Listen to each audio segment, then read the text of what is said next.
Amen. So today we conclude our gratitude series. We are on part 4. And before we jump into it, I want to share with you the top 10 topics never to bring up during your Thanksgiving dinner. And I think you're thinking, man, I wish you would have brought this up last Sunday before we had our Thanksgiving dinner. But these are topics that I thought would be fun to share. And as I share them, just try to keep up or try to jot down how many of these were actually brought up to you during your Thanksgiving dinner, or how many of these topics you brought up during your Thanksgiving dinner. And these topics they can do a lot of damage sometimes, brought up under the right circumstances. They just have a way of taking the joy and the peace and even the gratitude away from at least one person in the room, guaranteed, if they are brought up. So let's jump right into it. 10 topics not suitable during your Thanksgiving dinner. I don't have a drummer, so help me out with the drum roll. Coming in hot at number 10, we have everyone's favorite. We have politics. Because everyone loves to talk about politics. It just puts a smile on your face. Having to defend the candidate you can't believe not many other people voted for, or offending the candidate that so many people voted for. And then at number 9, we have career choices. And this is always fun, having to explain to that aunt or that uncle that contrary to popular demand, you are making good career choices. That is a real job, Grandma. It exists. I get paid, right? Number 8, and it was up there. Number 8, it's always fun to bring up weight gain or weight loss, right? Because there's always that relative that hasn't seen you for a whole year, and they can't believe how much weight you've gained since the last time. Or the opposite, how much weight you've lost, but not in a good way. You look so malnourished. You need to eat more. Goodness gracious, that's always fun, right?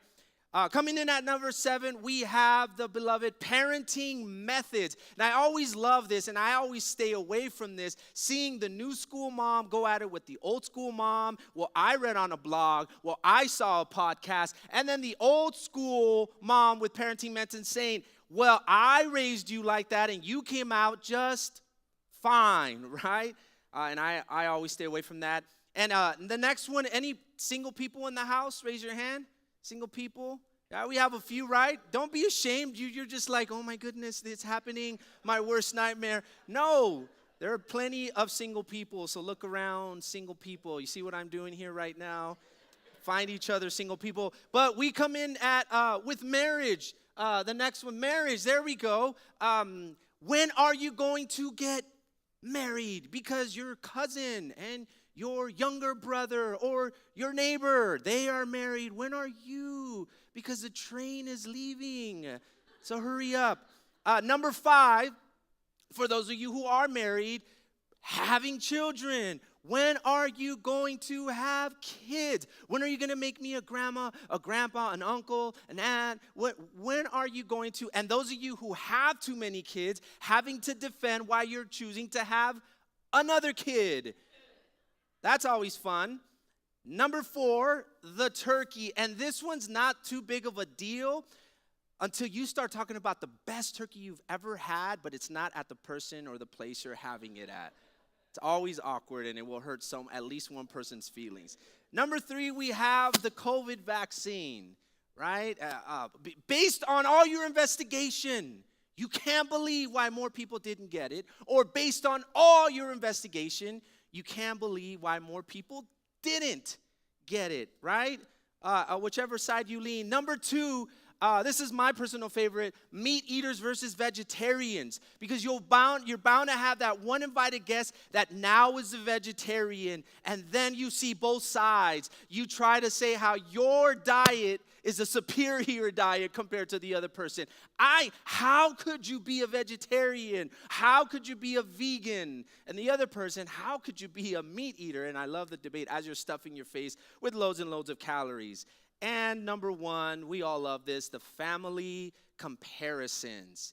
Your cousin just received the Medal of Honor. And your cousin just was decorated and found a cure for this incredible disease. What have you been up to lately, Mija? What's going on in your life? Those are always fun. Now, how many of these were brought up at your Thanksgiving dinner? Raise your hand if at least 3 of these were brought up at your most recent Thanksgiving dinner. Ooh, okay. Wow, you had some awkward moments. Raise your hand if 5 of these topics were brought up, either by you or someone else, at your most recent Thanksgiving dinner. All right. 5? Anyone? Ooh, all right, sister. Man, hang in there. We're praying for you. Who had the perfect storm where all of these were brought up and there was nothing you could do about it?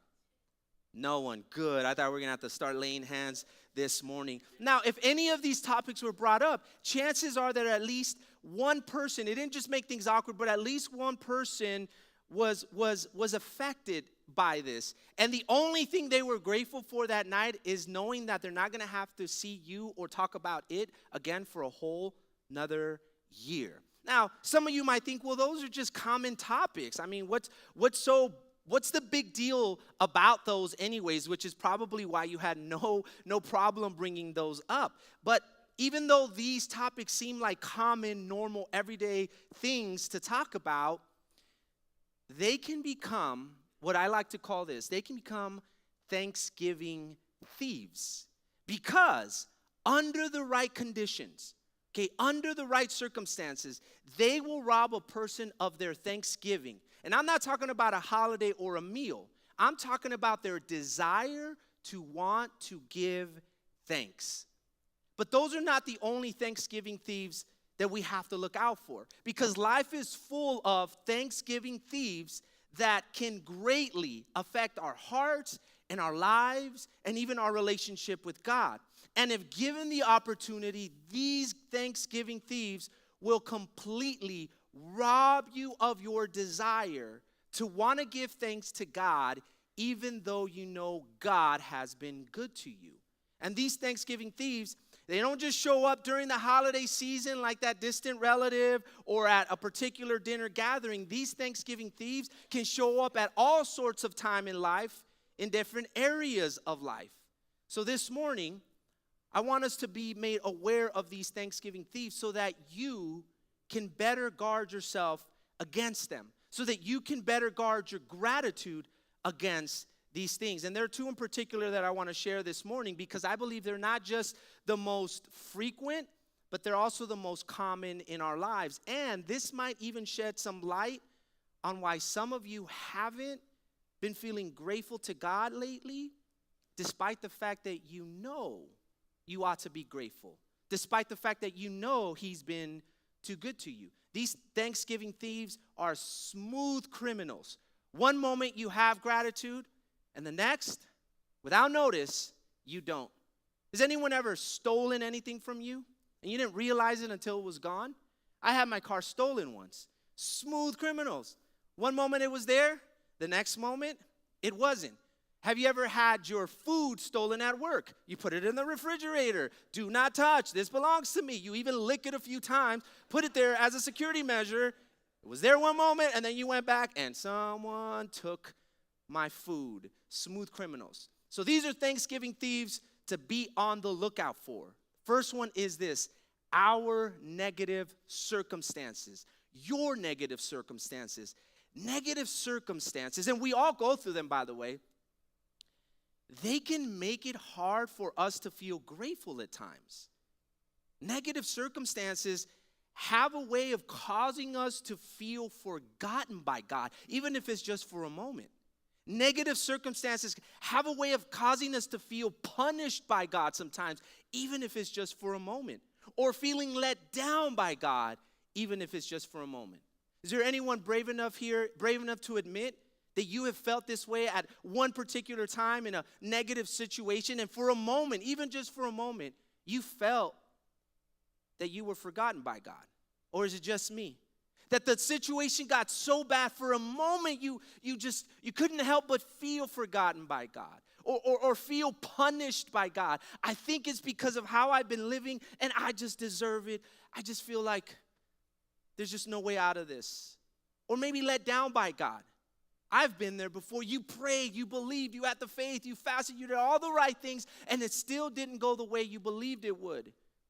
And for a moment, even if it's just for a moment, for some of us, it's longer. We go through seasons, perhaps years, but sometimes even for just a moment, we feel let down by God.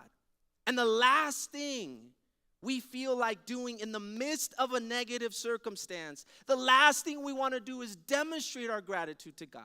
The last thing we feel like doing is rejoicing. The last thing we feel like doing is celebrating. I know this has been true of me in times past.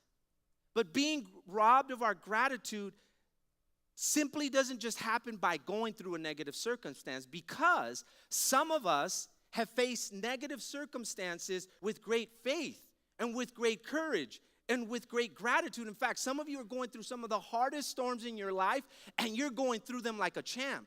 You're going through them with faith. You're going through them with courage. You're going through them with gratitude. So it's not that we face negative circumstances that we're robbed of our gratitude.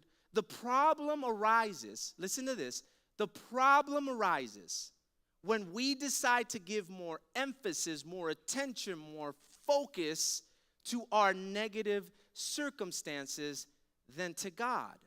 That is when we surrender over our gratitude. I want you to consider the story of Job. And if you've never read Job, or you don't know much about Job, Job was a blameless and upright person, what the Bible tells us. He feared God and shunned evil. And he had 10 children. He had 7 sons, and he had 3 daughters.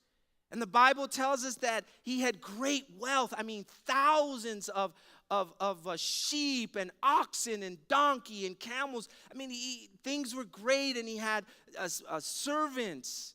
He had great wealth. You could not describe a more picture-perfect life. And the Bible tells us that one day Satan presents himself before God, and he accuses Job of honoring God, of being grateful to God, only because God had blessed him so much. So God allowed Satan to test Job within certain boundaries, afflicting his wealth, taking it all away with different circumstances. His children suffered a tragic death when winds blew and a house that they were in came falling down, and servants killed and cattle taken away and raided. And it seemed like in a blink of an eye, it was storm after storm after storm after storm. And eventually, his health is also afflicted to where he has boils from head to toe, painful skin disease. And Job had no idea why this was even happening. He was an upright man. He was faithful to God. And he had no idea why these things were happening to him. And they were very, very hard times for Job. And he grieved deeply, is what the Bible tells us. He grieved deeply during his negative circumstances. And yet we're told that he did not charge God with any wrongdoing. He never became ungrateful. He never became bitter. He never became angry towards God. And I just mentioned sometimes we go through negative circumstances and we have the courage, we have the faith, and we go through them the right way. So negative circumstances alone don't rob us of our gratitude. But soon after, in the first chapter, we're introduced to Job's wife. And we have to understand something important.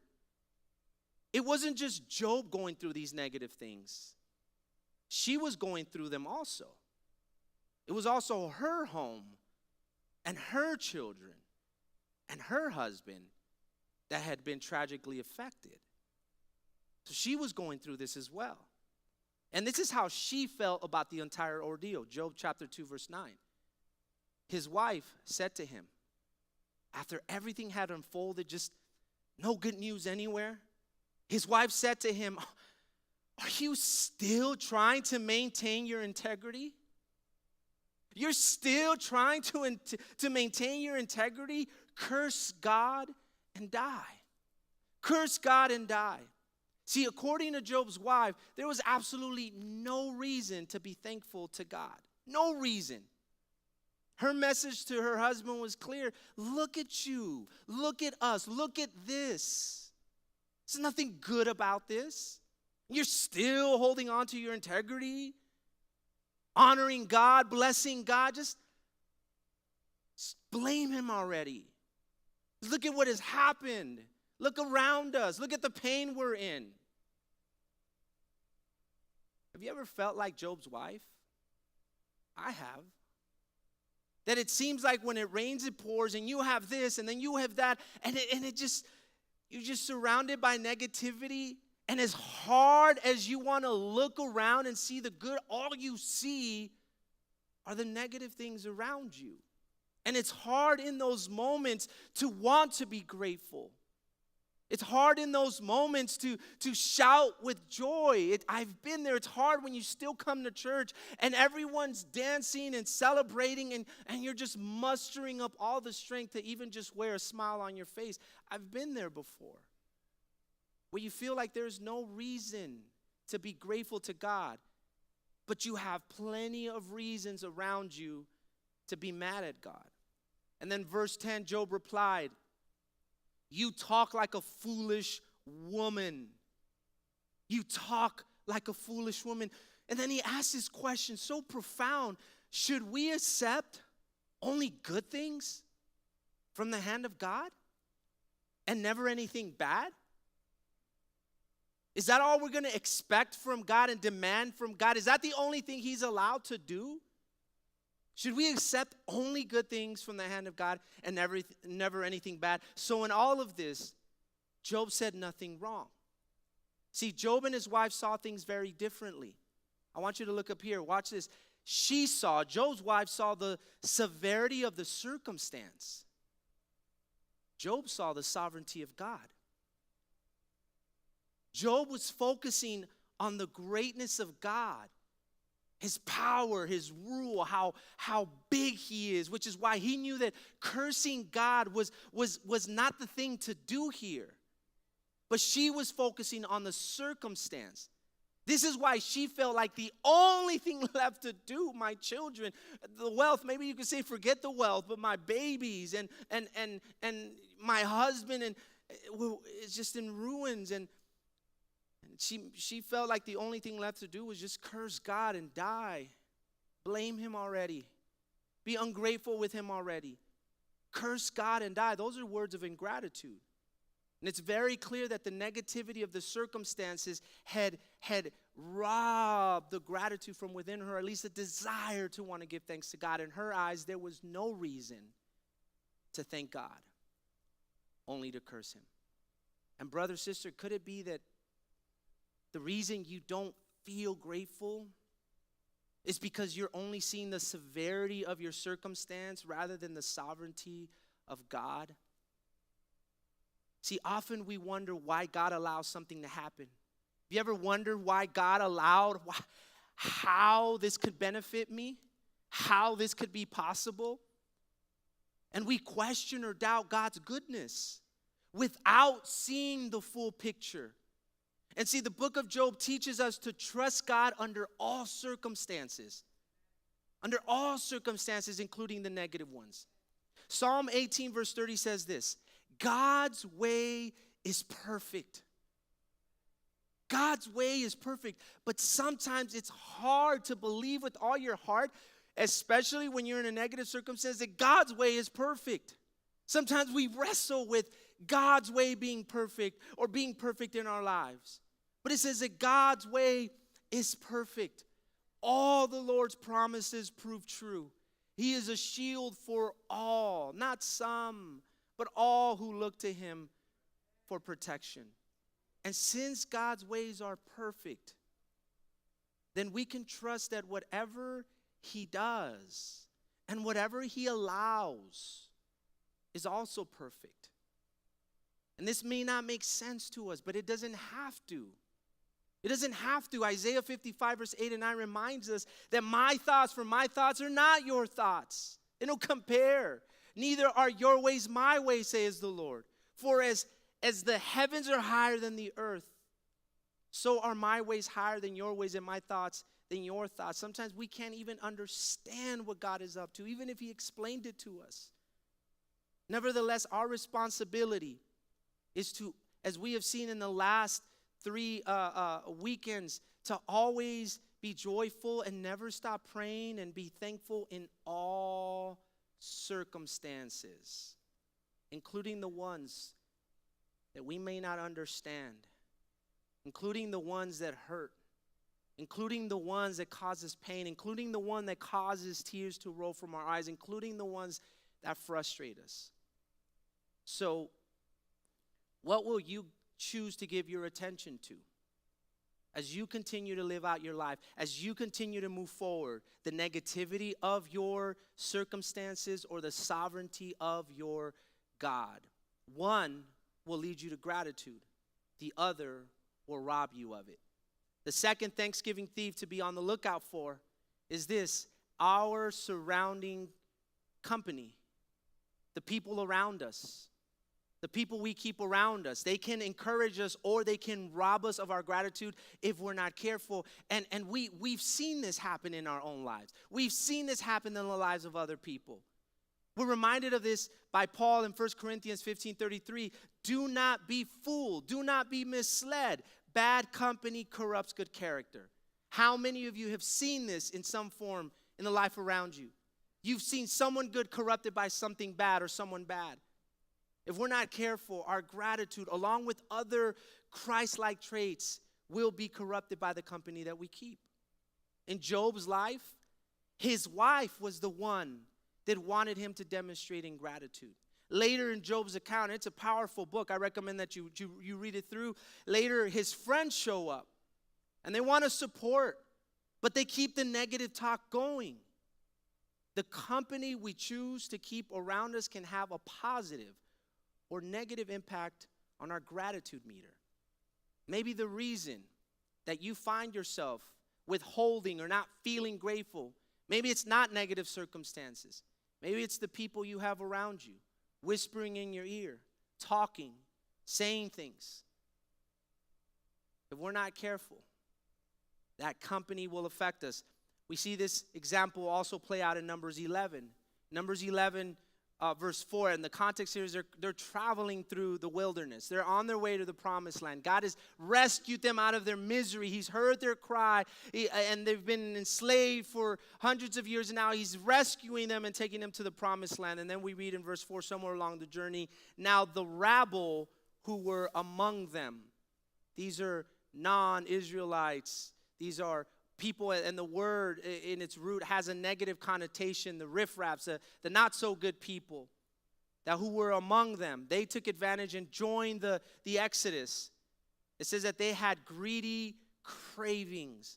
How many of you have ever had a greedy craving? There you are, 11 at night, driving a McDonald's, abusing that 24-hour service they have, or that Jack in the Box, 3 a.m. Greedy cravings.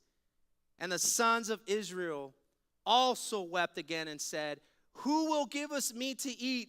We remember the fish we used to eat for free in Egypt, the cucumbers, the melons, the leeks, the onions, and the garlic. But now our appetite is gone. There's nothing at all to look at except this manna. Their complaining was fueled by the non-Israelites, the rabble that were among them. Their greedy cravings and complaining began, and then it spread to the Israelites. Bad company corrupts good character. And before they knew it, they were no longer grateful to God that God was providing fresh manna from heaven. They were complaining that that's all they saw. They're sick of it. I'm sick of it. I'm sick of seeing this. We don't even have an appetite for this anymore. They became ungrateful for God's provisions. Is the company that you keep around you causing you to relinquish your gratitude? Later in the chapter, God responds to the people of Israel. And then the Lord speaks to Moses concerning their ingratitude. He gives them some instructions. And then we read in verse 18, and you shall say to the people, consecrate yourselves for tomorrow, and you shall eat meat. For you have wept in the ears of the Lord, saying, oh, that someone would give us meat to eat, for we were well off in Egypt. Therefore the Lord will give you meat, and you shall eat it.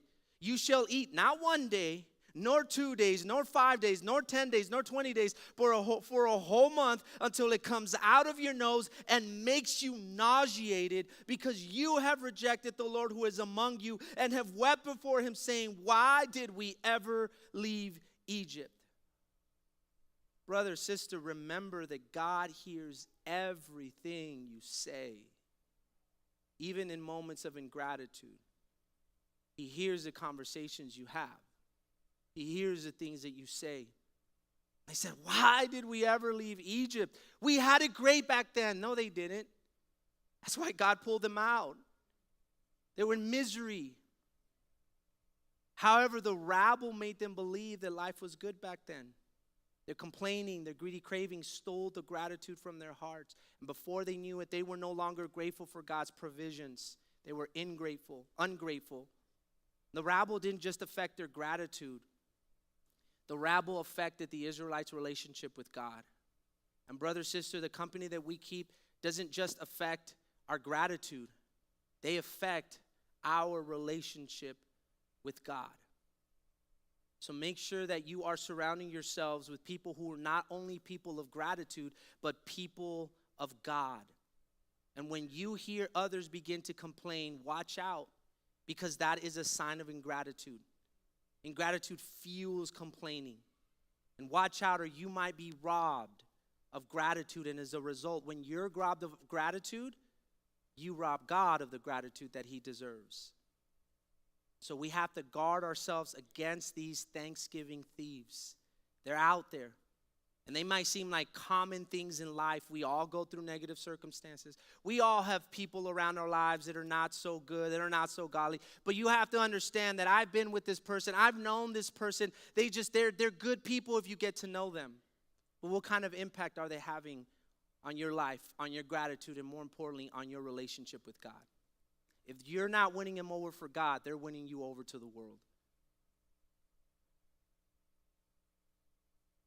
Don't give these Thanksgiving thieves the opportunity to rob, to take away, to make you relinquish the gratitude that is already within you.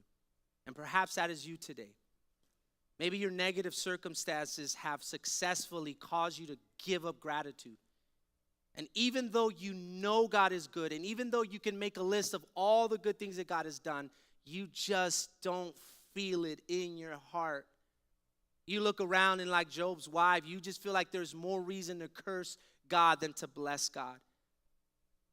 Or maybe the people around you, the company that you have kept, has soiled, has spoiled, has robbed, has taken away the gratitude within you. And you show up to church and you do the right things and you give, but the gratitude for God is not there. And you struggle to truly feel grateful to God. Brother, sister, if that's you, number one, you're not alone. Number two, the good news is you don't have to stay this way any longer. As we've seen in this series, gratitude is not just a feeling, but an action. You can take the action. You can decide that I'm going to fix my eyes on God. Instead of my negative circumstances dictating how I feel, I'm going to let the sovereignty of God, that he is God, that his thoughts are higher, his ways are better and bigger, and he is in control. And I'm just going to invest my faith into that. I'm going to walk by faith and not by sight. I'm not going to let these things control the measure of gratitude that I give to God. I'm not going to let the people around me, I'm not going to give them that much power to influence and control the gratitude that I give to God. And so if you need healing for that this morning, in just a few moments, I'm going to ask everyone to come up as a sign of gratitude. That we're going to have Thanksgiving up here. We're just going to come up and give thanks. But especially if you feel like Job's wife,